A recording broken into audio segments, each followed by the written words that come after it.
സ്വതന്ത്രം. അങ്ങനെയെങ്കിൽ യെരൂശലേം ആക്രമിക്കപ്പെടും. ആ ഒരു യുദ്ധം ഇന്ന് തുടങ്ങി. ഗർഭിണിക്ക് പ്രസവവേദന പോലെ ഈറ്റ് നോവിൻ്റെ ആരംഭം. ആ യുദ്ധത്തിൻ്റെ പേരാ റഷ്യ ഉക്രൈൻ യുദ്ധം. എന്താ റഷ്യ ഉക്രൈൻ യുദ്ധം? റഷ്യ എന്തിനാ ഉക്രൈനെ ആക്രമിക്കുന്നത്? അടുത്ത കാര്യം കേൾക്കട്ടോ. ഇത് ഏഷ്യാനെറ്റിലെ വിനു അല്ല, മാതൃഭൂമിയിലെ ജോണി അല്ല, പിന്നെ നമ്മുടെ മീഡിയയിലെ സ്മൃതി പരുത്തക്കാടുമല്ല. എന്തിന് റഷ്യ ഉക്രൈനെ ആക്രമിക്കുന്നു പറഞ്ഞു തരാം. ലോകത്തിലെ ഏറ്റവും വലിയ ഗോതമ്പ് രാഷ്ട്രമേതാ? ഇന്നത്തെ നിർണായകമായ റഷ്യ. അതിൻ്റെ രണ്ടാമത് പിന്നിൽ ഉക്രൈൻ. ഈ ഉക്രൈനെ ആക്രമിച്ചാൽ റഷ്യ ലോകത്തിലെ ഏറ്റവും വലിയ ഗോതമ്പിൻ്റെ കയറ്റുമതി അവരുടെ കയ്യിൽ. രണ്ട് കേൾക്കണം, നാട്ടുകാർ കേൾക്കണം, ചാനലുകാർക്ക് പോലും അറിയത്തില്ല, അവ യൂണിവേഴ്സിറ്റി പഠിക്കണം. സ്വത്രം. രണ്ടാമത്തെ കാര്യം, എന്തിന് ഉക്രൈനെ ആക്രമിക്കുന്നു? ഉക്രൈനകത്ത് നല്ല ഒരു നദിയുണ്ട്, നിപ്പർ. അതിലെ വെള്ളം ഗൾഫിലെ മസാഫിയേക്കാളും നല്ലതാ. കുപ്പിയിൽ അടച്ചാൽ കാശ് കിട്ടും, സന്തോഷമില്ലല്ലോ. മൂന്നാമത്തെ കാര്യം, റഷ്യയിൽ ഒരു ആണവ നിലയമുണ്ട്. ആ ആണവ നിലയത്തിൻ്റെ പേര് ചൊർണോബ് ആണവ നിലയം. അത് പ്രവർത്തനരഹിതം. ഇന്ന് അക്കരെ ഒരു ആണവ നിലയമുണ്ട്, വടശ്ശേരിക്കര കിട്ടുന്നത്. അതിൻ്റെ പേര് ഉക്രൈനിലെ സപ്രോഷ്യ ആണവ പ്ലാന്റ്. ഇത് മൂന്നും കിട്ടാനാ റഷ്യ ഉക്രൈനെ ആക്രമിക്കുന്നത്. ഇവനെ കൊല്ലാൻ പറ്റുമോ? കഷ്ട. ഈ ഉക്രൈൻ്റെ പ്രസിഡന്റിനെ ഇന്ന് കൊല്ലുമെന്നും പറഞ്ഞിട്ടാ പുടിൻ നിൽക്കുന്നത്. 11 മാസം കൊണ്ട് അവനെ കൊല്ലാൻ നോക്കുക. കൊല്ലാൻ പറ്റത്തില്ല. അവൻ ആരെ നോമിനിയാണെന്നറിയോ? ജോസ്റ്റാന് പോലും അറിയത്തില്ല. അമേരിക്കയുടെ പ്രസിഡന്റ് ജോ ബൈഡന്റെ മോൻ്റെ വലങ്കയ്യ ഉക്രൈൻ്റെ പ്രസിഡന്റ്. കര ഉയരുന്നില്ലല്ലോ. സ്വോത്രം. യവനെ കൊല്ലാൻ അവർ പദ്ധതി വെച്ചുകൊണ്ടിരിക്കുക. പക്ഷേ യവനെ കൊല്ലായി പുടിൻ പദ്ധതി വെക്കുമ്പോൾ ഞാനിങ്ങനെ നോക്കുമ്പോൾ ഉക്രൈൻ്റെ പ്രസിഡന്റ് കീവ് എന്ന് പറയുന്ന പട്ടണത്തിൽ നിന്ന് ഇങ്ങനെ പാടുന്നത്, നീങ്ങിപ്പോയി എൻ്റെ ഭാരങ്ങൾ, മാറിപ്പോ എൻ്റെ ശാപങ്ങൾ. കാര്യം എന്താണെന്നറിയോ? നാട്ടുകാരോട് കേട്ടണം ലൈവിൽ പോകുന്നത്. യവൻ്റെ കൈയിരിക്കുന്ന മൊബൈൽ ഫോൺ ഉക്രൈൻ്റെ അല്ല, ഇസ്രയേലിൻ്റെ സാറ്റലൈറ്റ് പെഗാസസ് അഥവാ NSO, ഇന്ത്യ ഊറ്റിയ സാറ്റലൈറ്റ്. ആ ഫോൺ ആ ഉക്രൈൻ്റെ പ്രസിഡന്റ് ഇരിക്കുന്നത്. റഷ്യയുടെ നിന്നൊരു മിസൈൽ പോകുമ്പോൾ റാന്നിയിൽ അന്നമ്മാമ അവറാച്ചാന് ദുബായ് വാട്സപ്പ് അടിക്കുന്ന പോലെ ഇസ്രയേൽ അടിച്ചു കൊടുക്കുന്ന ഈ പരിക്കകത്ത് കയറിയിരിക്കാം. സ്വോത്രം. അവൻ ചപ്പാത്തിയൊക്കെ തിന്നിട്ട് മിസൈൽ ഏതെങ്കിലും കയ്യാലെ വീഴും, വീണ്ടും ഇറങ്ങി വരും. എന്താ പാടുന്നത്? ഹല്ലേലൂയ ഓശന്ന, ഹല്ലേലൂയ ഓശന്ന. അച്ഛൻ കണ്ടില്ലേ, കഴിഞ്ഞ ആഴ്ച അവൻ അമേരിക്ക വന്നിട്ട് തിരിച്ചു പോയില്ലേ ഉക്രൈൻ്റെ പ്രസിഡന്റ്? വല്ലതും ചെയ്തു. സ്വോത്രം. യവനെ കൊല്ലാൻ പറ്റത്തില്ല. ഇതൊരു മോർദേക്കായ് ഹാമാൻ കളിയാ. അങ്ങനെയെങ്കിൽ എന്ത് ചെയ്ത്? റഷ്യ ഇപ്പം തകർന്നുകൊണ്ടിരിക്കുക. റഷ്യ തകരാൻ കാര്യം എന്തോ? സോഫ്റ്റ്വെയർ കമ്പനികൾ പോയി, കാർ കമ്പനികൾ പൂട്ടി, അവിടുത്തെ ബാങ്കിൻ്റെ IFC സ്വിഫ്റ്റ് കോഡ് തീർന്നെങ്കിൽ റഷ്യ ഒരുവനെ ആക്രമിക്കും. ഇസ്രയേലിന് അറബ് രാജ്യങ്ങൾ സപ്പോർട്ട് ചെയ്യും. ചിന്തിക്കാം. എസക്കേൽ പ്രവചനം 39:1-2. 20 മിനിറ്റ് കൊണ്ട് അവസാനിക്കും. ശ്രദ്ധയോടെ എസക്കേൽ പ്രവചനം 39:1-2 വായിച്ചാട്ട് കുഞ്ഞ്. അല്ലയോ മനുഷ്യപുത്ര, അല്ലയോ മനുഷ്യപുത്ര. ഗോഗിനെ കുറിച്ച് ഗോഗ് ആരാന്നറിയാമോ? നോഗയുടെ കുഞ്ഞുങ്ങളിൽ കുറെ പേരുണ്ടായിരുന്ന ഷേം, ഹാബ്, യാഫേത്ത്. വീട്ടിൽ ചെന്ന് വായിക്കണം. അതിൽ 10 ഉൽപ്പത്തി 10:2. അങ്ങനെ എൻ്റെ ഓർമ്മ, പെൻഡ്രൈവ് ഇപ്പോൾ ശരിയാവുന്നില്ല. സ്വോത്രം. ഉൽപ്പത്തി 10:2 എഴുതിയിട്ടുണ്ട്. യാഫേത്തിൻ്റെ തലമുറ മാഗോഗ്, പിന്നെ താതായി, യൂബാൽ, കുറേ മന്നന്മാരുണ്ട്. അതിൽ മാഗോഗ് ഇന്ന് മംഗോളിയൻ സാമ്രാജ്യത്തിൽ നിന്ന് വിട്ട ഒരുവൻ്റെ പേരാ ഗോഗ്. ഇന്നത്തെ റഷ്യ. അതാ ഗോഗിനെ കുറിച്ച് പ്രവചിച്ചുകൊണ്ട് എല്ലാം പ്രവചനമാണ്. അടുത്തത് യഹോവയായ കർത്താവ് ഇപ്രകാരം അരുളി ചെയ്യുന്നു. രോഷ് ഇന്നത്തെ റഷ്യ, മേശക്ക് മോസ്കോ, തിരുവനന്തപുരം, ട്രിവാൻഡ്രം, അത് കഴിഞ്ഞിട്ട് ചെന്നൈ, മദ്രാസ്, ബാംഗ്ലൂർ, ബംഗളൂർ. ഇതൊക്കെ അച്ഛാ കര ഉയരുന്നില്ലല്ലോ മാമ. സ്വോത്രം. സ്ഥലപ്പേര് മാറിയെന്ന്. അടുത്ത വായിച്ചാട്ട് മോളെ. ടൂബൽ, ടുബാസ്കോ, സൈബീരിയയുടെ തലസ്ഥാനം. പഠിക്കുന്ന കുഞ്ഞുങ്ങളൊന്ന് നോട്ട് ചെയ്യാട്ടെ. എൻട്രൻസിന് ചോദിക്കും, ഒരു ചായ പഠിക്കാൻ കാശ് തന്നേക്കണം, എഴുതി പോയി. സ്വോത്രം. ടുബാസ്കോ. അടുത്ത വാക്ക് ഈ പട്ടണങ്ങളുടെ പ്രഭുവായ ഗോഗെ. അതാ റഷ്യ ഉക്രൈൻ യുദ്ധം. ഇന്ന് സകല രാജ്യങ്ങളും അവർക്കെതിരെ വിരോധമായി. അടുത്തത് ഞാൻ നിന്റെ റൂട്ട് മാറ്റും. സ്വോത്രം. കാഞ്ഞിരപ്പള്ളി, എരുമേലി മാറ്റും. മുണ്ടക്കായ വഴി വിടുവന്നു. സ്വോത്രം. റൂട്ട് മാറ്റുമെന്ന്. മലയാളം, നാടൻ ഭാഷ, ഇംഗ്ലീഷ് പറഞ്ഞാൽ പഠിക്കത്തില്ല. അതുകൊണ്ട് വഴിതെറ്റിച്ച് 15 റഷ്യ വെട്ടിമുറിക്കും. 6 കൂടെ കൊണ്ടുപോകും. റഷ്യ വെട്ടിമുറിക്കുമെന്ന് അവിടെ ഉണ്ട്. സഖാവ് EMS അറിയാമായിരുന്നു, AKGക്ക് അറിയാമായിരുന്നു, പിണറായി സഖാവിന് അറിയാമായിരുന്നു, ഞങ്ങളുടെ രാജ് സാറിന് അറിയാമായിരുന്നു. ഞങ്ങൾക്ക് ആർക്കും അറിയത്തില്ല, പക്ഷേ ബൈബിളിനകത്തുണ്ടായിരുന്നു. സ്വോത്രം. അതില്ലേ വെട്ടിമുറിച്ച്. ആര്? മീക്കായൽ ഗർബച്ചോ, റഷ്യയിലെ ഭരണാധികാരി. അങ്ങനെ കേട്ട കര ഒന്ന് ഉയർത്തിയാട്ടെ. മീക്കായൽ ഗർബച്ചോ എന്ന് ആ പുറയിലെങ്ങാണ്ട് അച്ചായന്മാർ കര ഉയർത്തി. ബാക്കി ആരും പേപ്പറും വായിച്ചിട്ടില്ല. സ്വോത്രം. അങ്ങനെയെങ്കിൽ ആ മീക്കായൽ ഗർബച്ചോ വന്നപ്പോൾ ഗ്ലാസ് നെസ്റ്റ് പെരിസ്ട്രോയിക്ക ആരായിട്ട് മാറ്റി? 15 മാറ്റി. എങ്ങനെ Russia? Tajikistan, Kyrgyzstan, Kazakhstan, Turkmenistan, Azerbaijan, Ukraine, Crimea, അത് കഴിഞ്ഞ് ലാത്വിയ, ലിത്വാനിയ, എസ്റ്റോണിയ, അത് കഴിഞ്ഞ് Belarus, Siberia, Chechnya, Armenia, Georgia. ഞാൻ വല്ലതും കേട്ടിട്ടുണ്ടോ? കോളേജിൽ പോകുമ്പോൾ മാങ്ങ എറിയാൻ പോകരുത്. സ്വോത്രം. പഠിച്ചാൽ രക്ഷ. സ്വോത്രം. ഇതാണ് റഷ്യ 15 വെട്ടിമുറിച്ചത്. സ്വോത്രം. ഇതൊക്കെ പഠിക്കണം, പഠിച്ചു കഴിഞ്ഞാൽ പ്രസംഗിക്കാം. സ്വോത്രം. അല്ലാതെ 21-ാം നൂറ്റാണ്ട് ഇനി റാന്നി വന്ന് ഞാൻ കാനാവിലെ കല്യാണം പറഞ്ഞ വല്ല രക്ഷയുണ്ട്? അവിടെ വെടി തീരാറായി. സ്വോത്രം. 2-ാം ലോക മഹായുദ്ധം നടന്നപ്പോഴേ ഒരു ചരിത്രമുണ്ട്. പിന്നെ ഇസ്രായേലിൻ്റെ മണ്ണിൽ ഭയങ്കര വെടിവെപ്പ്. പട്ടാളക്കാരി എന്ന് അമ്മച്ചിയോട് പറഞ്ഞൊരു കാര്യമുണ്ട്, അമ്മച്ചി ഇതാ വെടി വരുന്നു, മര്യാദയ്ക്ക് എഴുന്നേക്കാം. അമ്മച്ചി പറഞ്ഞു, നീ മിണ്ടി പോകരുത്, ഞാൻ ചപ്പാത്തി നിന്നിട്ട് എഴുന്നേക്കത്തോളന്ന്. സ്വോത്രം. അതുപോലെ നമ്മുടെ ബന്ധിക്കോസുകാരെല്ലാം ഇരിക്കുന്ന എഞ്ചിയുന്ന കുരങ്ങനെ പോലെ വരും അച്ഛാ. സ്വോത്രം. ഇത് അവസാനം സംഭവിക്കാൻ എന്താണെന്നറിയാമോ? കുവൈറ്റുകാരെ പോലെ. ഇതൊക്കെ നിങ്ങൾ മനസ്സിലാക്കണം. കുവൈറ്റിൽ ഒരു കാലത്ത് 90 ആഗസ്റ്റിൽ എന്താ നടന്നതെന്ന് വല്ലവർക്കും അറിയാമോ? മിണ്ടുന്നില്ലല്ലോ. അറബികൾ കുവൈറ്റുകാർ ഇഷ്ടം പോലെ റാന്നിയിലുണ്ട്. വഴിയെ പോകുന്നവൻ്റെ തലയിൽ പെപ്സി കുപ്പി എടുത്തെറിഞ്ഞത്. സ്വോത്രം. അവർ വിചാരിച്ച് എന്ത് സന്തോഷമായിട്ടിരിക്കാന്ന്. ഒരു സുപ്രഭാതത്തിലെ സ്വോത്രം എന്താ സംഭവിച്ചെന്നറിയാം? സദാം ഹുസൈൻ കയറി എണ്ണക്കിണറും ഷേക്കിൻ്റെ പാലസും അടിച്ചപ്പോഴേ 3-ാം ദിവസം ഒരു ബ്രെഡിനും ഒരു കുപ്പി വെള്ളത്തിനും മരുഭൂമി ക്യൂ നിന്നതാ കുവൈറ്റുകാരൻ. സ്വോത്രം. അതുകൊണ്ട് പെന്തിക്കോസുകാരെ മടങ്ങി വാ. എല്ലാ ദിവസവും കാറിനകത്ത് കയറി വാട്സപ്പ് അടിച്ചു കഴിഞ്ഞ് ഉപദേശിക്ക് പോസ്റ്റുമിട്ട് സഭയ്ക്കെതിരെ കുറ്റം പറഞ്ഞ് നാട്ടുകാരനെ ഹല്ലേലൂയ മയക്കുവെടിയും വെച്ച് നിൽക്കാൻ ആരും വിചാരിക്കേണ്ട മക്കളെ. ഒറ്റ രാത്രി ഉക്രൈനകത്ത് റഷ്യ കയറിയതുപോലെ അന്തിമ കാകളത്തിന്റെ ദിനങ്ങൾ അടുക്കപ്പെടാറായി. നാം പ്രതീക്ഷിച്ച സമയത്തെക്കാൾ രക്ഷ ഇപ്പോൾ അടുക്കവാതിൽക്കലായി. എല്ലാവർക്കും തീരാറായി. സ്വോത്രം. അതുകൊണ്ടായി സുവിശേഷം ഇവിടെ പ്രസംഗിക്കുന്നത്. അങ്ങനെയെങ്കിൽ ഇന്ന് ഇതിലേക്ക് ഒരു റോഡ് പറ്റുമെന്നറിയാം? ഇസ്രായേലിലേക്ക്. അതാ കുഞ്ഞു വായിച്ച 6 ശേഷിപ്പിച്ച് Tajikistan, Kyrgyzstan, Kazakhstan, Turkmenistan, Ukraine. അതിലേക്കൂടെ ക്രിമിയ കടന്നാൽ നേരെ സൈബീരിയ എന്നൊരു സ്കെയിൽ എടുത്താൽ സിറിയ വഴി ഇസ്രായേലിനെ ആക്രമിക്കുക. അത് തടുക്കാനാ ഇന്ന് ഗോലാൻ കുന്നുകളിൽ അവരെടുക്കുന്നത്. അടുത്ത വാക്ക് വായിച്ചോട്ടെ മോളെ. 6 ശേഷിപ്പിച്ച് വടക്കേ അറ്റത്തുനിന്ന് പുറപ്പെടുവിച്ച് ഇസ്രായേൽ പർവ്വതങ്ങളിൽ വരുത്തും. സന്തോഷമില്ലല്ലോ? അപ്പൊ ഈ യുദ്ധം എവിടെ പോകാൻ പോകുന്നു? പുനലൂരിൽ നിന്ന് മൂവാറ്റുപുഴ റോഡ് പോലെ റഷ്യ ഉക്രൈൻ യുദ്ധം അവസാനം ചെല്ലാൻ പോകുന്നത് ഒരന്തിമ യുദ്ധമായി ഇസ്രായേലിലേക്ക്. എന്തിന് റഷ്യ ഇസ്രായേലിനെ ആക്രമിക്കും? പലരും പറയും ജാതി ആക്രമണമല്ല. പുറകെ ഞാൻ വായിച്ചു തരും. റഷ്യ ഇസ്രായേലിനെ ആക്രമിക്കോ? വേഗത്തിൽ അടുത്ത വാക്യങ്ങൾ. എസെക്കിയേൽ പ്രവചനം 38:7-8 വാക്യങ്ങൾ. കുഞ്ഞു വായിച്ചോട്ടെ. എസെക്കിയേൽ പ്രവചനം 38:7-8 വാക്യങ്ങൾ നിരന്തരം വായിച്ചോട്ടെ. ഒരുങ്ങിക്കൊള്ളുക. റഷ്യയുടെ കൂടെ കുറെ പേര് കൂടിയിട്ടുണ്ട്. റാന്നിക്കാർ കേൾക്കണം. റഷ്യയുടെ കൂടെ കൂടിയത് ആരാ? ചൈന. റഷ്യയുടെ കൂടെ കൂടിയത് ആരാന്നറിയാമോ? തുർക്കിയിലെ തൊയ്ബർദോഗൻ. ഇപ്പൊ റഷ്യക്ക് ഡ്രോൺ കൊടുക്കുന്ന ആരാന്നറിയാമോ? ഇറാൻ. ഇതിന്റെ പേര് കഴിഞ്ഞ ദിവസം ഉസ്ബെക്കിസ്ഥാനിൽ നടന്ന ഷാങ്കായ് ഉച്ചകോടി. കരമുയരുന്നില്ലല്ലോ? അങ്ങനെ വല്ലതും കേട്ടായിരുന്നു? എല്ലാ പത്രത്തിലും ഫോട്ടോ ഉണ്ടായിരുന്നു. 4 നേതാക്കൾ ഒരുമിക്കുന്നു. റഷ്യയുടെ പ്രസിഡന്റ് വ്ളാഡിമിർ പുടിൻ, ചൈനയുടെ പ്രസിഡന്റ് ഷീ ജിൻപിങ്, ചെറുപ്പക്കാരൻ ഹൂട്ടി, അടുത്ത തുർക്കിയിലെ തൊയ്ബർദോഗൻ, അടുത്ത ഇറാന്റെ പ്രസിഡന്റ് അഹമ്മദ് അൽ സൈദി. അവർ 4 പേരും കരമുയർത്തി പറഞ്ഞു, നമുക്ക് ഒരുമിച്ച് നീങ്ങാം ലോകത്തിൽ. നീയും വായിച്ച മോളെ അടുത്ത ഭാഗം. നീയും നിന്റെ അടുക്കൽ കൂടിയിരിക്കുന്ന സമൂഹമൊക്കെയും ഒരുങ്ങിക്കൊള്ളുകയും. റഷ്യ ഇപ്പോൾ അവർക്ക് മേധാവി. USSR, United socialist Soviet republic, അവർക്ക് മേധാവി. അടുത്ത വാക്ക്. ഏറിയ നാൾ കഴിഞ്ഞ് നീ സന്ദർശിക്കപ്പെടും. വാളിലൊഴിഞ്ഞു പോകുന്നതും പല ജാതികളിൽ നിന്നും കൊച്ചി മട്ടാഞ്ചേരി മുതൽ നയാഗ്ര ഫാൾസ് വരെ അഥവാ നൈജീരിയ വരെ ചിതറിപ്പോയ ജനം മടങ്ങി വരും. അടുത്തത് ശേഖരിക്കപ്പെട്ടതുമായ ഒരു രാജ്യത്തിലേക്ക് ഒടുക്കം വന്നു ചേരും. റാന്നി ആ രാജ്യം വായിച്ചാട്ട് മോളെ.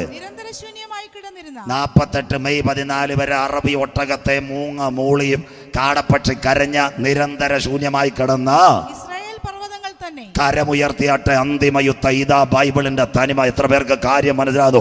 നിങ്ങൾക്ക് സന്തോഷമില്ലല്ലോ? വായിക്കുന്നവൻ ഭാഗ്യവാൻ, വായിച്ച് കേൾപ്പിക്കുന്നവൻ ഭാഗ്യവാൻ, പ്രമാണിക്കുന്നവൻ ഭാഗ്യവാൻ. സമയമെടുത്തിരിക്കുന്നു. സ്വോത്രം. അതുകൊണ്ട് ലോകം 2 ചേരിയിൽ. റഷ്യ ഇസ്രായേലിനെ ആക്രമിക്കൂ.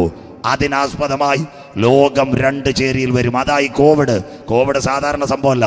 അതുകൊണ്ടാണ് യേശു പറഞ്ഞു, ലോകാരംഭം മുതൽ in the beginning of world such a pandemic or panic situation not yet in the world. ഇംഗ്ലീഷിൽ അങ്ങനെ ഒരു സംഭവം ഇവിടെ നടക്കുന്നെങ്കിൽ ഇന്ന് രാത്രി മനസ്സിലാക്കണം, ലോകം 2 ചേരിയിലാവൂ. എസെക്കിയേൽ പ്രവചനം 38:5-6 വായിക്കാം. എസെക്കിയേൽ പ്രവചനം 38:5-6. ലോകം 2 ചേരിയിൽ. വായിച്ചാട്ട് മക്കളെ, വായിക്കാം. നിന്നോടുകൂടെ വായിച്ചാട്ടോ. എസെക്കിയേൽ 38:5-6 വാക്യങ്ങൾ. അതേ അധ്യായം വായിച്ചാട്ടെ.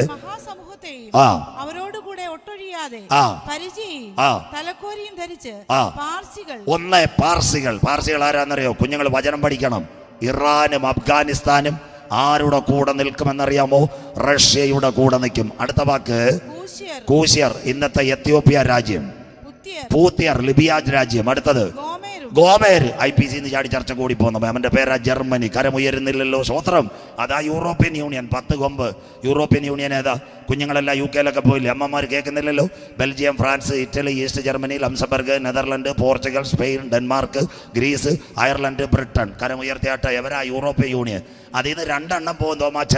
ഒരുത്തൻ ചാടും IPC ചർച്ച കൂടിച്ചോടുന്നല്ല. അവന്റെ പേരാ ജർമ്മനി. മറ്റവൻ തീരും ബ്രിട്ടൻ. അതാ റഷീസുണക്ക് പുകയുമ്പോൾ 10 കൊമ്പ്. കരമുയരുന്നില്ലയോ? തീരാറായി അമ്മാമ്മേ. സ്വോത്രം. അന്ത്യദിനമായി കഴിഞ്ഞു. ഗോമേര് ഇന്നത്തെ ജർമ്മനി. പിന്നൊരുത്തനുണ്ട്. അതിന്റെ പേര് അറബ് ലീഗ്, ഇസ്ലാമിക രാഷ്ട്രങ്ങൾ. വായിക്കാൻ കുഞ്ഞെ അടുത്ത വാക്ക്. അവന്റെ എല്ലാ പടക്കൂട്ടങ്ങളും വടക്കേ അറ്റത്തുള്ള തോഗർമാഗ്രഹമാ. ഇന്നത്തെ തുർക്കിയിൽ ഒരു ഭരണാധികാരി വന്നു. അവന്റെ പേരാ തോയ്ബർ ദോഗർ. റാന്നിക്കാർ ശ്രദ്ധിക്കണം. യേശു വരുന്നതിന് മുമ്പ് ഒരുവൻ വന്നു, സ്നാപക യോഹന്നാൻ. കരമുയരുന്നില്ലല്ലോ. അങ്ങനെയെങ്കിൽ എതിർ ക്രിസ്തു വരുന്നതിന് മുമ്പ് ഇന്ന് അറബ് ലീഗിന്റെ നേതാവായി ഗ്രീക്ക് ഓർത്തഡോക്സ് പള്ളിയെ പിടിച്ചെടുത്ത ഒരുവൻ വന്നു, തോയ്ബർ ദോഗൻ. അവനാ ഇന്ന് അറബ് ലീഗിന്റെ നേതാവ്. OIC മീറ്റ് 57 ഇസ്ലാമിക രാഷ്ട്രങ്ങൾ റഷ്യയോട് അടുപ്പിക്കുന്നവനാ. ഇത്രയും പേര് റഷ്യയുടെ അടുത്ത് കൂടും. തീർന്നില്ല. ഇനി അടുത്തത് അമേരിക്കയുടെ കൂടെ ആരോ? ഇനി ആര്? ഇസ്രയേലിന്റെ കൂടെ ആര്? എന്തിന് ഇസ്രയേലിനെ റഷ്യ ആക്രമിക്കും? അടുത്ത വാക്ക് വായിച്ചാട്ട്. എസക്കേൽ പ്രവചനം 38:13 വാക്യം. കുഞ്ഞൊന്ന് വായിച്ചാട്ടെ. എസക്കേൽ 38:13 വാക്യം വായിക്കാം. ശബ ആരാന്നറിയാവോ? സൗദിയുടെ അപ്പുറത്ത് ഇറാന്റെ ഹൂത്തി വിമതർ മിസൈൽ കൊടുക്കുന്ന ഒരു സ്ഥലമുണ്ട്. അതിന്റെ പേരാ ശബ. ഇന്നത്തെ യമൻ രാജ്യം. കരമുയരുന്നില്ലല്ലോ. അങ്ങനെ വല്ലതും കേട്ടിട്ടുണ്ടോ? ലോകത്തിലെ ഏറ്റവും വലിയ എണ്ണ കമ്പനി അത് അരംകോയ്ക്ക് ആര് ഭീഷണിയാ? ഇന്നത്തെ യമൻ ഭീഷണിയാ. സൗദി അറേബ്യയുടെ മണ്ടയിൽ നിന്നിട്ട് ആരടിക്കും? അമേരിക്ക യമനെ അടിച്ച് ഒതുക്കും. അതുകൊണ്ടാണ് കഴിഞ്ഞ 6 മാസത്തിന് മുമ്പ് അമേരിക്കയുടെ പ്രസിഡന്റ് ബൈഡൻ സൗദി അറേബ്യ വന്നു. മിണ്ടുന്നില്ലല്ലോ. കരമുയരുന്നില്ലല്ലോ. ഇതെല്ലാം അന്ത്യകാല സംഭവങ്ങളാണ്. നിങ്ങൾ കേൾക്കണം. യമന്റെ അപ്പുറത്ത് വേറൊരു സ്ഥലമുണ്ട്. അത് വായിച്ചാട്ട് മോളെ. ദദാന തൊട്ടപ്പുറത്ത് ഏടനിൽ നിന്ന് അടുത്ത ബോർഡറാ ഈജിപ്റ്റ്. ഇസ്രായേലിനെ അടിക്കാൻ പറ്റിയ പാത. ഈ റോഡൊക്കെയാ ചൈനയുടെ സിൽക്ക് പാത. നിന്നാൽ 5 ദിവസം നിൽക്കണം. ശബയും ദദാനും. അടുത്തത് തർശീഷ് വർത്തകങ്ങൾ. ആരാ? 4 രാഷ്ട്രങ്ങളിൽ നിന്ന് ഉക്രൈന് support. 1 America, 2 Canada, 3 Australia, 4 Europe. കരമുയർത്തിയാട്ടെ. സ്വോത്രം. പേപ്പർ വായിക്കുന്നവർക്കറിയാം. അമേരിക്കൻ പ്രസിഡന്റ് വാരി കൊടുക്കുമല്ലേ അച്ചായ? ജോസാൻ കണ്ടില്ലേ? 400 കോടി എങ്ങാണ്ടാ ഇപ്പോൾ കൊടുത്തത്. പേട്രിയറ്റ് മിസൈൽ മൊത്തം മാറി ഉക്രൈന് കൊടുക്കുക. അമേരിക്കൻ പ്രസിഡന്റ് മോൻ്റെ കൂട്ടുകാരനെന്ന ഉക്രൈൻ്റെ പ്രസിഡന്റ്. അത് കഴിഞ്ഞിട്ട് കാനഡ വാരി കൊടുക്കുന്നു, ഓസ്ട്രേലിയ വാരി കൊടുക്കുന്നു. ഇവരെ ലോകം കോവിഡിന്റെ 2 ചേരിയിലാക്കി. തർശീഷ് വർത്തകങ്ങൾ.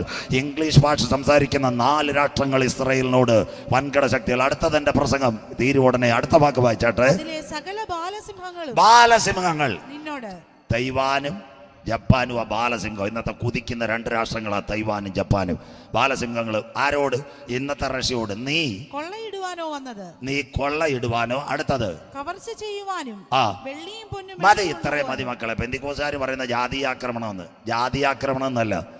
ഈ ഉക്രൈൻ യുദ്ധത്തിൽ തകരുന്ന റഷ്യ രക്ഷപ്പെടണമെങ്കിൽ ഇസ്രയേലിനെ ആക്രമിക്കണം. ചെവിയുള്ളവൻ കേട്ടോണം. എന്തിന് ഇസ്രയേലിനെ ആക്രമിക്കണം? ഏറ്റവും കൂടുതൽ എണ്ണയുള്ളത് സൗദിയിലല്ല, അബുദാബി അഡ്നോക്കിലല്ല. ഏറ്റവും കൂടുതൽ എണ്ണ കിടക്കുന്ന സ്ഥലം ഇസ്രയേലിന്റെ വടക്കേ അറ്റത്ത് ഈജിപ്തിനോട് ചേർന്ന് യാഫ. അവിടെ മറിയയുടെ ഒരു ഗോത്രമുണ്ട്, ആഷേർ ഗോത്രം.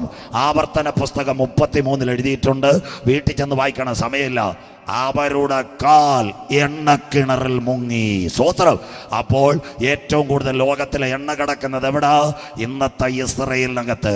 2 റഷ്യയിലെ ആണവായുധാക്രി പ്രവർത്തിക്കണമെങ്കിൽ ചവറയിലെ കരിമണൽ കിട്ടുന്നത് പോലെ ഒരു സംഭവം നടക്കണം. ആ ധാതു ലവണങ്ങൾ എവിടെ കിടപ്പുണ്ട്? ലോത്തിന്റെ കാലത്ത് തീയിറങ്ങിയ ഒരു കടലുണ്ട്. ആ കടലിന്റെ പേരാ ചാവുകടൽ. അതിനകത്ത് സാധനം കിടപ്പുണ്ട് പാസ്റ്റർമാരെ. Thorium, lithium, uranium, plutonium. ഇത് കിട്ടിയാൽ റഷ്യയുടെ ആണവ പ്ലാന്റ്. 3ാമത്തത് ലോകത്തിൽ ഏറ്റവും കൂടുതൽ നാച്ചുറൽ ഗ്യാസ് ഇവിടെ ഖത്തറിലല്ല, ഇസ്രയേലിന്റെ നെഗോ മരുഭൂമി, ഈജിപ്തിനോട് ചേർന്ന് കർദീപ്. ഇവിടെ ഭൂമിക്കടിക്ക് ഇഷ്ടം പോലെ ഗ്യാസ് ഉണ്ടെങ്കിൽ ഇന്നേക്ക് 2600 കൊല്ലം മുമ്പ് എസക്കേൽ എഴുതി വെച്ചു, റഷ്യയെ നീ കവർച്ചയിടുവാനോ കൊള്ളയിടുവാനോ വന്നത്. കോവിഡിന്റെ അന്ത്യത്തെങ്കിൽ ഇത് കാണുമ്പോൾ ഒരന്തിമ യുദ്ധത്തിലേക്ക് ലോകം വരാൻ പോകുന്നു. എന്നാൽ ഇന്ന് രാത്രി കേൾക്കണം, ഇന്ത്യയും പാകിസ്ഥാനും യുദ്ധം ആരംഭിക്കുന്നതിന് മുമ്പ് അതതിൻ്റെ പടയാളികളെയും പട്ടാളക്കാരെയും വാഗാ അതിർത്തിയിൽ ഒരൊഴിച്ചു മാറ്റൽ നടത്തും. സന്ധ്യയെങ്കിൽ പതാകയെങ്കിൽ ഇന്ത്യയുടെ പാർട്ടികളെ കോൺസുലേറ്റുമാരെ ഇന്ത്യക്ക് കൊടുക്കുക, പാകിസ്ഥാന്റെ ആൾക്കാരെ പച്ച പതാകയോട് കൈമാറും. അങ്ങനെയെങ്കിൽ ഇസ്രയേലുമായി ഒരന്തിമ യുദ്ധം ആരംഭിക്കുന്നതിന് മുമ്പ് ഇവിടെ ഒരൊഴിച്ചു മാറ്റൽ റാന്നിയിൽ നടക്കും. അതിൻ്റെ പേര് യാഗം കഴിച്ച് എന്നോട് നിയമം ചെയ്ത എൻ്റെ വിശുദ്ധന്മാരെ കൂട്ടുവാ 10,000 പേർ സുന്ദരനായി കാന്തൻ മധ്യാകാശത്തിൽ വരാറായി കല്യാണി മുക്കേ നിന്റെ ദൈവത്തെ എതിരേൽപ്പാൻ ഒരുങ്ങിക്കൊള്ളുക. അങ്ങനെയെങ്കിൽ ഇസ്രയേലിനെ അടിക്കണമെങ്കിൽ ഒരുവൻ തകരണം. ആരവൻ്റെ പേര്? അമേരിക്ക തകരണം. അമേരിക്ക തകരുമോ? അതുകൊണ്ടല്ലേ ജോസഫ് വീട് വിട്ടിക്കായിട്ടിരിക്കുന്നത്. സന്തോഷമില്ലല്ലോ, സ്വോത്രം. അമേരിക്ക തകർന്നേ പറ്റൂ. റാന്നിക്കാര് ഞാൻ പറയാം, പത്തനംതിട്ടയിൽ നിന്ന് 4 ചെറുപ്പക്കാർ റാന്നിയിലെ തോമാച്ചായൻ്റെ മോനെ വടിവാളുമായിട്ട് അടിക്കാൻ വരുക. അപ്പം തോമാച്ചായൻ റാന്നി വീട്ടുമുറ്റത്ത് നല്ല വെട്ടുകത്തി പടക്കായിട്ട് നിൽക്കുക. പത്തനംതിട്ടയിൽ നിന്ന് വരുന്നവർ പറയും മോനേക്കാളും കട്ട അപ്പ, അതുകൊണ്ട് തിരിച്ചു വന്നു. സ്വോത്രം. അങ്ങനെയെങ്കിൽ ഇന്ന് ഇസ്രയേലിനെ ഒന്നും ചെയ്യാൻ പറ്റത്തില്ല. America clear. യഹൂദൻ്റെ കയ്യിലാണ് വാൾ സ്ട്രീറ്റ്, അമേരിക്കക്കാർക്ക് അറിയത്തില്ല. അങ്ങനെയെങ്കിൽ അമേരിക്ക സാമ്പത്തികമായി തകരണം. ബൈബിളിനകത്തുണ്ടോ? വായിക്കാം. ഇരമ്യ പ്രവചനം 22-ാം അധ്യായം 21-22. ബൈബിൾ അടുത്താട്ട മക്കള്. ഞാൻ വല്ലതൊക്കെ പറഞ്ഞിട്ട് നാളെ ക്രിസ്ത്യൻ ലൈവിൻ്റെ അകത്ത് പോസ്റ്റ് വരും, അല്ലേ തന്നെ ചെകുത്താനെന്ന് വിളിച്ചെന്നെ കൊല്ലായിരിക്കുമോ. സ്വോത്രം. അതുകൊണ്ട് ഇതേ പറയാതെ റെഡിയാകത്തില്ല. ബാക്കി ഇരമ്യ പ്രവചനം 22. നിന്റെ നിന്റെ ശുഭകാലത്ത് ഞാൻ നിന്നോട് സംസാരിച്ചു. ഇസ്രയേലിനോട് ശുഭകാലത്ത് ഞാൻ സംസാരിച്ചു. അടുത്ത വാക്ക്, നീയോ ഞാൻ കേൾക്കില്ല എന്ന് പറഞ്ഞു. പണ്ട് അവൻ പറയുന്ന വല്ലതും കേൾക്കൂ? പണ്ട് ബിലയാമെന്ന് പറഞ്ഞൊരു പ്രവാചകനില്ലായിരുന്നു? ബാലാക്കിന്റെ മോഹക്കാഴ്ചയ്ക്ക് പോയില്ലയോ? ശൗൽ എന്ന് പറയുന്ന രാജാവില്ലായിരുന്നു? പ്ലാൻ വിട്ട് പോയില്ലേ? ദാവീദ് അന്നേരം ബൈനോക്കുലറുമായിട്ട് ലോകം മൊത്തം കറങ്ങിയില്ലയോ? സ്വോത്രം. ഊരിയാവിൻ്റെ ഭാര്യയെ വീട്ടിൽ കൊണ്ടുവന്നില്ല, സന്തോഷമില്ലല്ലോ. പറയുന്നവന്മാർ കേൾക്കുവോ? മിണ്ടത്തില്ലല്ലോ. സ്വോത്രം. അടുത്തത് വായിക്കാം. എന്റെ വാക്ക് അനുസരിക്കാതിരിക്കുന്നത്. എന്റെ വാക്ക് അനുസരിക്കാതിരിക്കുന്നത്. ഇത് പ്രവചന, മനസ്സിലാക്കണം. അടുത്തത്, ബാല്യം മുതൽ നിനക്കുള്ള ശീലം. കൊച്ചുനാളിലേ നിന്റെ ശീല. പിന്നെ ഇത് പറഞ്ഞാലും നാടൻ ഭാഷയെ പറഞ്ഞാൽ എത്ര നാൾ കടന്നാലും കുടലിൽ തന്നെ. സ്വോത്രം. മിണ്ടുന്നില്ലല്ലോ. അടുത്ത വാക്ക്, നിന്നെ മേയ്ക്കുന്നവരെയൊക്കെയും കൊടുങ്കാറ്റ് മേയ്ക്കും. അതിന്റെ പേരാ സാമ്പത്തിക മാന്ദ്യം. കരമുയരുന്നില്ലല്ലോ. അമേരിക്ക എത്ര ശതമാനം വിലക്കയറ്റം? ഞാൻ അമേരിക്കയിൽ പോയിട്ടില്ല, ജോസാൻ വിഷമിക്കേണ്ട, കാശും ചോദിക്കുകയുള്ളൂ. സ്വോത്രം. 40% അമേരിക്ക വിലക്കയറ്റം. ജോസാനൊന്ന് കൈ ഉയർത്തിയാട്ട്. അങ്ങനല്ലയോ? സന്തോഷമില്ലല്ലോ. അമേരിക്ക വിലക്കയറ്റമല്ലയോ? എല്ലാ സ്ഥലത്തും സാമ്പത്തിക മാന്ദ്യം. സുനക് വന്ന് രക്ഷപ്പെടുത്താന്ന് അവിടെ സാമ്പത്തിക. കാനഡയിൽ ഇവിടുത്തെ പിള്ളേർ പഠിക്കുന്ന പാർട്ട് ടൈം ജോലിയില്ല. നിന്നെ മേയ്ക്കുന്നവരെ കൊടുങ്കാറ്റ് മേയ്ക്കും. അർത്ഥം, നിന്നെ സഹായിപ്പാൻ ആരും കാണത്തില്ല. അതിന്റെ പേരാ ഗ്ലോബൽ എക്കോണമിക് ക്രൈസിസ്, കോവിഡിന് ശേഷം. അടുത്ത വാക്ക് വായിച്ചാട്ടെ. നിന്റെ സ്നേഹിതന്മാർ പ്രവാസത്തിലേക്ക് പോകും. അമേരിക്കയും കൈതരത്തില്ല, ബ്രിട്ടനും കൈതരത്തില്ല, കാനഡയും കൈതരത്തില്ല, ആസ്ട്രേലിയ നിന്നെ സഹായിക്കത്തില്ല. സാമ്പത്തിക മാന്ദ്യം. അന്ന് യഹൂദന്റെ നിലവിളി ഉയരും. കുത്തിയമങ്കലേക്ക് അവർ നോക്കുന്ന ഒരു കാലം. കരമുയരുന്നില്ലല്ലോ. അന്തിമ ദിനത്തിന്റെ ചാലുകൾ ഒരുവാറായി. അങ്ങനെയെങ്കിൽ ഇന്ന് രാത്രി 2 വാക്യം കൂടെ പറയുമ്പോൾ നിർത്താം. ഇന്ന് ഇസ്രയേലിനകത്ത് എന്തിനാ ബെഞ്ചമിൻ നെതന്യാഹുവിനെ ഭരണത്തിൽ കൊണ്ടുവന്നേ? എന്തിനാ ഭരണത്തിൽ കൊണ്ടുവന്നേ? പലസ്തീൻ അതിനെ കൈകാര്യം ചെയ്യാനാ. ഈ അടി എവിടെ തുടങ്ങിയാന്നറിയോ? ഈ യുദ്ധം ഒരു വീട്ടിൽ തുടങ്ങിയതാ. അബ്രഹാമിന്റെ വീട്ടിൽ തുടങ്ങിയതാ. ആരാ? ഇസഹാക്കും ഇസ്മായിലും. 2ാമത്തെ യുദ്ധം ആരൊക്കെയാ? ഏശാവും യാക്കോബും. 3ാമത്തെ സെബീബയിൽ ഖത്തറി നടന്ന പോലെ നടന്നു. ഏലാ താഴ്വരെ ദാവീദും ഗോലിയാത്തും. അതിൻ്റെ ഏറ്റവും ഫൈനലാ നമ്മൾ കാണാൻ പോകുന്നത് അറബ് ലീഗും ഇസ്രായേൽ യുദ്ധം. റഷ്യ പിന്താങ്ങും. അങ്ങനെയെങ്കിൽ ബൈബിളിനകത്തുണ്ടോ? 2 വാക്യം കൂടെ കേട്ടിട്ട് നിങ്ങൾക്ക് എഴുന്നേൽക്കാം. ഗാസ ഇസ്രായേൽ വിഷയം. അതിനെ കൊണ്ടുവരാനാ ഇന്ന് നെതന്യാഹുവിനെ തിരിച്ചു കൊണ്ടുവന്നതെങ്കിൽ അറബ് ലീഗ് ഒരുമിക്കാൻ പോകുന്നു, ഗാസയെ ആക്രമിക്കുവാൻ പോകുന്നു. ആമോസിന്റെ പ്രവചനം 1-ാം അധ്യായം 6-7. ആത്മാവ് സഭകളോട് പറയുന്നത് ഇന്ന് രാത്രി ചെവിയുള്ളവൻ കേൾക്കട്ടെ. ആമോസിന്റെ പ്രവചനം 1-6-7 വാക്യങ്ങൾ. യഹോവ ഇപ്രകാരം അരുളി ചെയ്യുന്നു. Gaza Israel സംഘട്ടനം. 4 അതിക്രമം നടന്നു. കേട്ടോ മക്കളെ? 2003 ആദ്യത്തെ അതിക്രമം, 2007 2ാമത്തെ അതിക്രമം. അന്ന് എത്ര പേര് മരിച്ചെന്നറിയാം? 700. 2014 2500 പലസ്തീൻകാരെ ഇസ്രായേൽ വെടിവെച്ചു കൊന്നത്. 2021 കോവിഡ് കാലത്ത് 250 പേരെ വെടിവെച്ചു കൊന്നെങ്കിൽ ഇത് ഗർഭിണിക്ക് പ്രസവ വേദന വരുന്ന പോലെ ഗാസയുടെ 3 4 അതിക്രമം, 4 നാം കണ്ടു. ഇനി ലോകം കാണാൻ പോകുന്ന വായിച്ചു തരാം. അടുത്ത വാക്ക്. അവർ ഏദോമിനെ ഏൽപ്പിക്കേണ്ടതിന്, അതിന് ഏദോമിനെ ഏൽപ്പിക്കേണ്ടതിന് ബദ്ധന്മാരെ ആസകലം കൊണ്ടുപോയിരിക്കുക, ബദ്ധന്മാരെ ആസകലം കൊണ്ടുപോയിരിക്കയാൽ ഞാൻ ശിക്ഷ മടക്കി കളയില്ല, ഞാൻ ശിക്ഷ മടക്കി കളയില്ല. അടുത്തത് എന്തിന് നെതന്യാഹു വന്നു? അടുത്ത വാക്ക്. ഞാൻ ഗസയുടെ മതിലിനകത്ത് ഒരു തീ അയക്കും. പലസ്തീന്റെ മണ്ണിനകത്ത് ഇസ്രായേൽ ആക്രമണം. അതിന്റെ തുടക്കം കോവിഡ് തുടങ്ങിയത്. Al Jazeera TV. അത് കഴിഞ്ഞിട്ട് എന്തോന്നറിയാമോ, അവിടുത്തെ കെട്ടിടങ്ങൾ വരെ തകർത്തു. സ്വത്രം. ഇന്ന് ഞാനൊരു കാര്യം, ഇത് ലൈവ് ഖത്തറിപ്പൊക്കൊണ്ടിരിക്കുക. ഈ ഹമാസ് എന്ന് പറയുന്ന ഒരു സംഘടനയുണ്ട്. അതിന്റെ 2 വിഭാഗം, അൽ-ഖയ്യൂം, അൽ-അഖ്സ ബ്രിഗേഡ്. ഇതൊക്കെ പഠിക്കണം. PLO യാസർ അറാബത്തിന് ശേഷം ഇന്ന് ആരാ ഇതിനെ സപ്പോർട്ട് ചെയ്യുന്ന? ഖത്തറുകാരാ. സ്വത്രം. ഞാൻ ഇന്ന് ഖത്തറിയിരിക്കുന്നവരോട് പറയാ, ഇസ്രായേലിനെ പച്ചവെള്ളത്തെ കുടിച്ചാൽ വിശ്വസിക്കാൻ പറ്റത്തില്ല. സ്വത്രം. പണ്ട് ഇസ്രായേലിനെ പലസ്തീൻ്റെ ഒരു കോൺഫറൻസ് അമേരിക്ക ശ്രദ്ധിക്ക്, ബിൽ ക്ലിൻ്റനാണ് നടത്തിയത്. അന്ന് ഇസ്രായേലിൻ്റെ പ്രധാനമന്ത്രി ഏരിയൽ ഷാരോൺ, അന്ന് പലസ്തീൻ്റെ നേതാവ് യാസർ അറാബത്ത്, ഇവർ രണ്ടുപേരുടെ കൈയും കൊടുത്ത് വൈറ്റ് ഹൗസിൽ നിന്ന് ചായയൊക്കെ കുടിച്ചിട്ട് പറയും, നമ്മൾ അബ്രഹാമിൻ്റെ മക്കളായി ഇനി ഒരുമിക്കാമെന്ന്. സ്വത്രം. ഞാൻ വിചാരിച്ച എല്ലാ പ്രശ്നവും തീർന്നെന്ന്. 4-ാം ദിവസം നോക്കിയപ്പം പലസ്തീൻ്റെ മണ്ടയ്ക്ക് അവൻ അടിച്ചിരിക്കുക. സ്വത്രം. കുടിച്ച വെള്ളത്തിൽ വിശ്വസിക്കാൻ പറ്റത്തില്ല. ഖത്തറിലുള്ളവർ ശ്രദ്ധിക്കുക, പലസ്തീൻ്റെ ഹമാസിൻ്റെ ഓഫീസ് 2 എണ്ണം ഉണ്ട് ഖത്തറിനകത്ത്. അതിനകത്ത് 2 പേരിരിപ്പുണ്ട്. ഖാലിദ് മിഷേൽ, മുഹമ്മദ് ഖനിയ.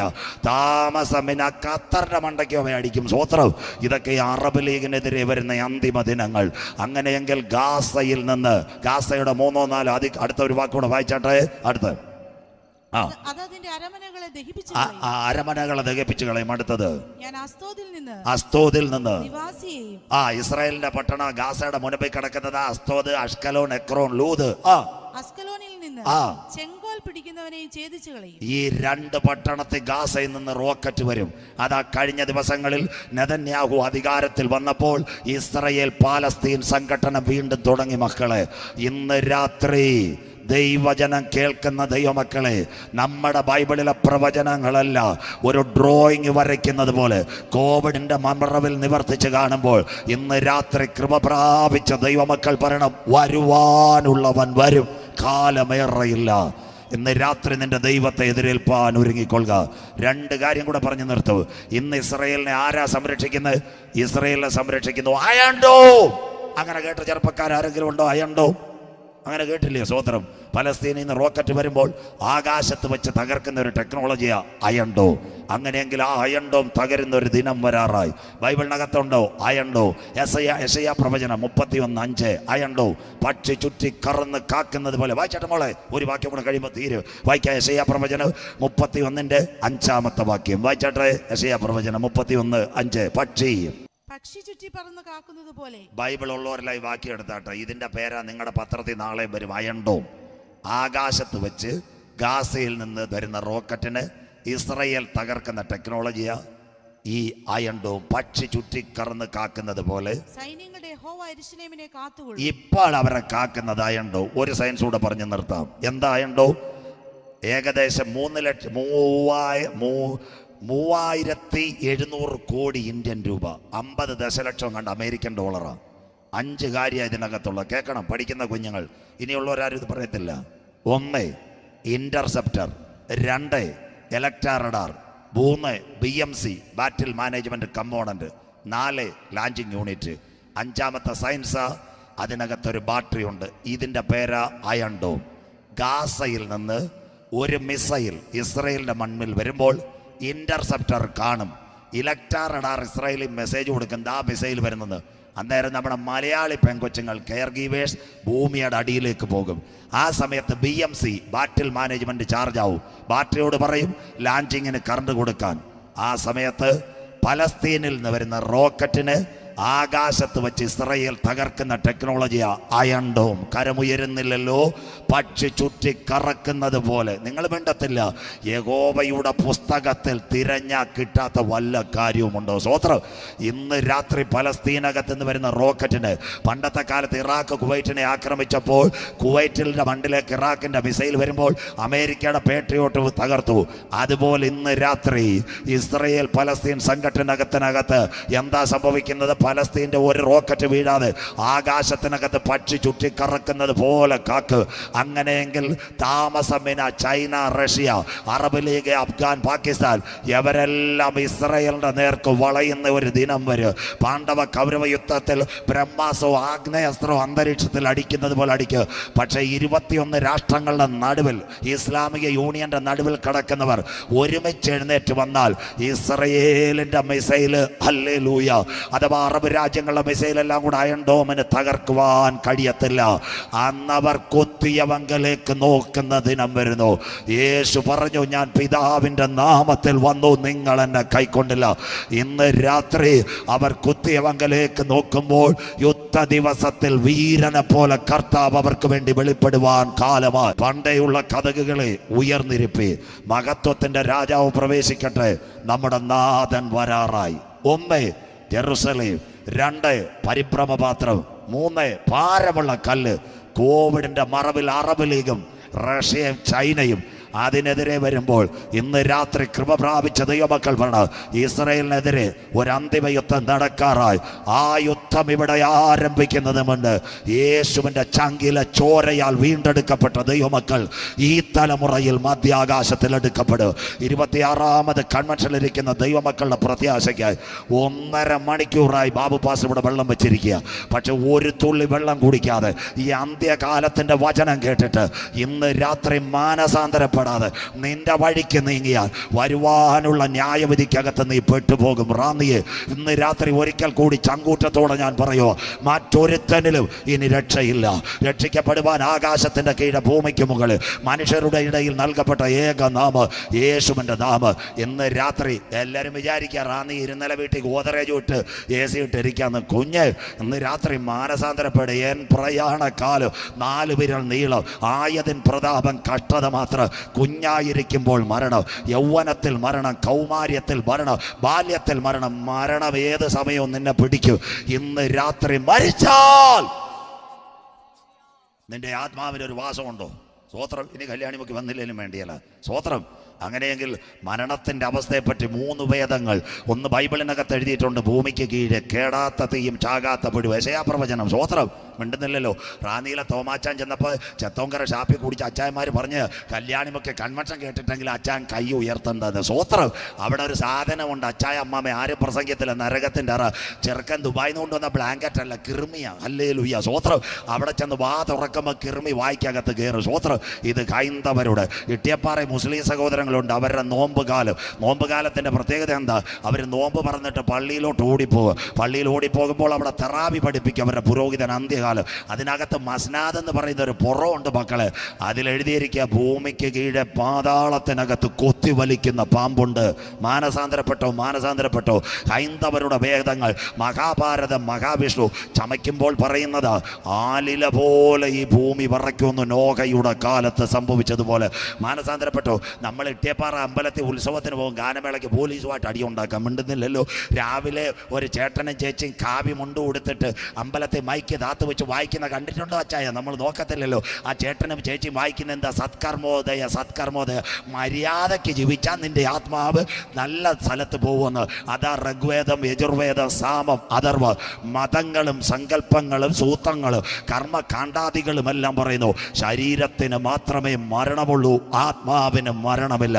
അങ്ങനെയെങ്കിൽ ഇന്ന് രാത്രി കൊട്ടാരത്തിൽ മരിച്ചാലും, കോട്ടയ്ക്കകത്ത് മരിച്ചാലും, വയലിൽ മരിച്ചാലും, വീട്ടിൽ മരിച്ചാലും, കപ്പക്കാലായിൽ മരിച്ചാലും, കവലയിൽ മരിച്ചാലും, വെള്ളത്തിൽ വീണ് മരിച്ചാലും, കോവിഡ് വന്ന് മരിച്ചാലും, ഞങ്ങൾക്കൊരുറപ്പുണ്ട്, എവിടെ മരിച്ചാലും ഞങ്ങളുടെ ശരീരമേ മരിക്കത്തുള്ളൂ, ആത്മാവ് നിത്യതയിലേക്ക് എടുക്കപ്പെടും. അതുകൊണ്ട് സഭാപ്രസംഗിയാക്കമിട്ട് ബുദ്ധിമാന്റെ യാത്ര മേൽപോട്ടാകുന്നു, അവന്റെ കീഴെ പാതാളം അവനെ വിട്ടൊടിഞ്ഞിരിക്കുന്നു.